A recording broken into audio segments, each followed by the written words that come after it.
Vignettes with Reddit, r/LMA. I am a retired cat burglar, ask me anything. So, out of boredom, I was going through the old I am a requests, and found this post asking for any home burglars to do an AMA. Well, I quit the practice quite a while ago, but perhaps I can satisfy any burning questions any of you may have. Questions about safety, the answers to which will probably terrify you, the why and how, or just about anything, are quite acceptable. Obviously, I'm using a throwaway for this, and yes, I'm using protection to hopefully keep myself safe, so please be a bit understanding if I happen to be responding slower than you'd like. My house was robbed once. Someone obviously showed up to the house halfway through and freaked the person out because there was a whole heap of our stuff stacked at the front door. They only got away with a few bits and pieces, but the thing that freaked me out the most was the fact my brother's ashes were stacked on top of everything. Disgusting piece of shit, whoever it was. Ashes. I have no clue why a person would go for that, unless the urn was of value. I would never have done such a thing. I even refused to steal wedding rings and wedding bands. Maybe your brother protected your stuff. You know, from beyond the grave. So the burglar incinerated your brother? How could you leave that part out? This happened to my grandma right after my grandpa died. She came home to two men in her house loading stuff up on a sheet in the middle of her living room. Luckily though, when she showed up they just hauled ass. They could have easily taken her down. Police came and recovered a line of jewelry leading from her house to the woods, so at least she got a lot of that back. And they didn't even find one of my grandpa's old money hiding spots even though the place was ransacked. How accurate is Home Alone? I actually tripped on toys once. The room's curtains were drawn and the light switch was not very close to the door.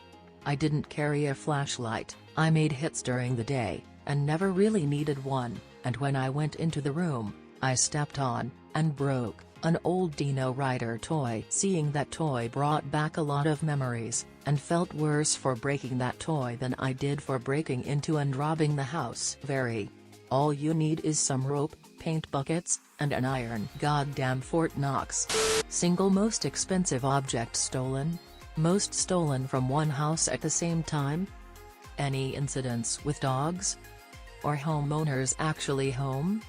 Scariest moment? Most expensive object? A gold watch.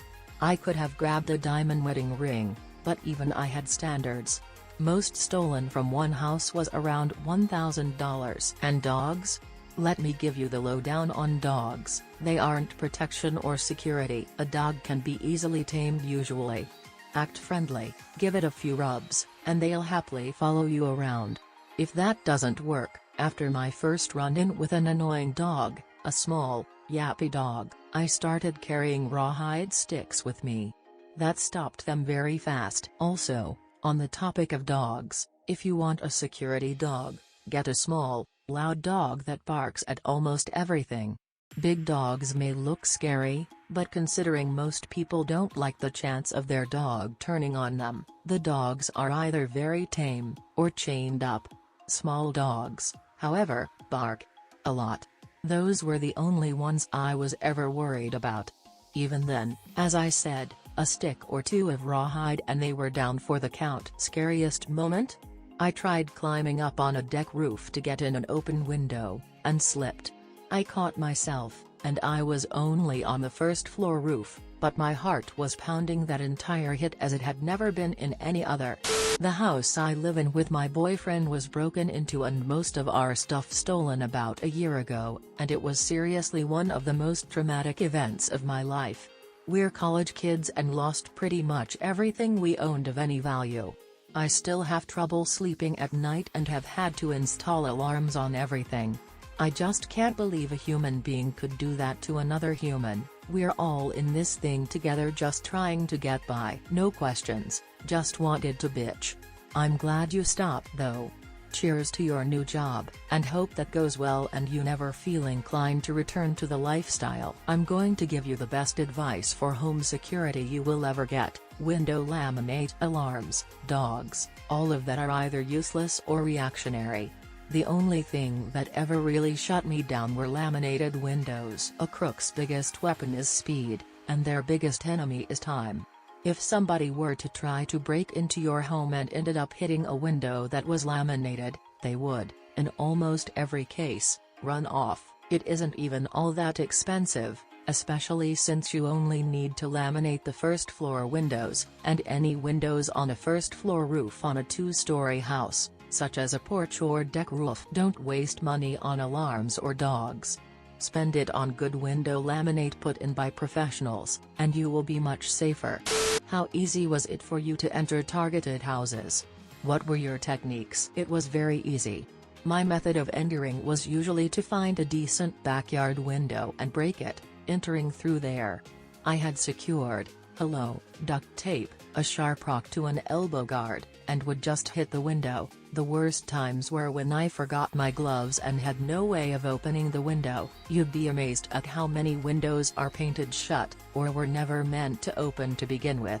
I had a pair of heavy mesh gloves to clear away glass at those times, and if I forgot them and couldn't find another means of clearing the glass quickly, I'd abort the attempt. I kind of pity those people more than the ones I actually robbed, because they would come home to a broken window, and that was it. Rather insulting, I'd think. Did you ever carry a weapon with you? Had you considered using it or threatening to use it when given the opportunity? Did you steal during the day/night, and did you study the houses and their occupants carefully to avoid confrontations? I had a pocket knife, with a 3-inch blade, but that wouldn't have done much as a weapon against somebody in their home. It was mostly for cutting a screen or similar situations. I wouldn't have used it, though, as a weapon. If I had ever encountered a person, I would have just ran. My hits were during the day, usually around 10 or 2. People were at work, and it was either before or after lunch. Night hits are only in movies, books and jailed thieves. People are home at night, and far too many people have guns. I never made a night hit and never wanted to. As for studying, not usually. I might make a pass and then come back an hour or 2 later, but I usually just kept my eye out for obvious signs of nobody at home, no cars, no movement, no flickering TV/computer, etc. The times I did do studies was usually when the houses were near parks, and I could watch for a bit longer without making people suspicious. Even then, though, I usually just watched the kitchen, if I could, for an hour or so. How would you rate that show It Takes a Thief on Discovery Channel? Is it realistic? Do they give good security advice? It was realistic enough.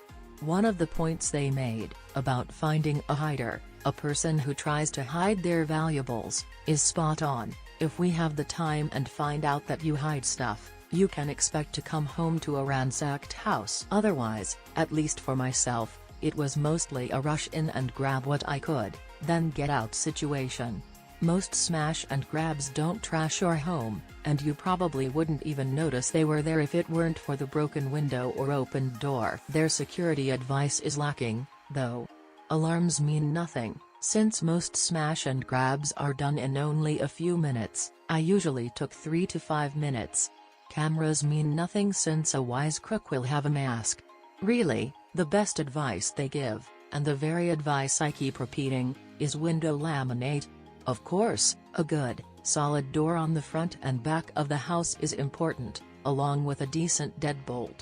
If the deadbolt doesn't go into a stud, it is a waste of money. A crook's worst enemy is time, and the laminate takes up too much of that. Any idea where one can get/watch this series? I tried many sources to no luck. Yes, both legitimate and illegitimate sources. When we go out of town, is leaving a light on in the living room enough to deter most burglars around the holidays? Only if you have timed lights that go on and off in different parts of the house. Leaving lights on while you are gone is a pretty obvious tactic that many crooks have learned means free game. During the holidays is when crooks start to really case houses. If they see that your house has the exact same lights on 2 to 3 days in a row, it is almost a guarantee you aren't home. My advice would be this: don't stop the mail or paper. Have a friend or neighbor come over in the evening and put them inside, and have them switch lights around. A lot of crooks will use papers and mail to judge if a person is home or not over the holidays, and any time of the year. And if they see papers and mail coming and vanishing, especially with different lights changing, the risk of somebody being home is too great. Just leaving a few lights on all the time is a bad idea, though. Thank you for watching the video. If you're new, please be sure to subscribe, like and turn on post notifications so you never miss an upload. Post your own stories in the comments down below.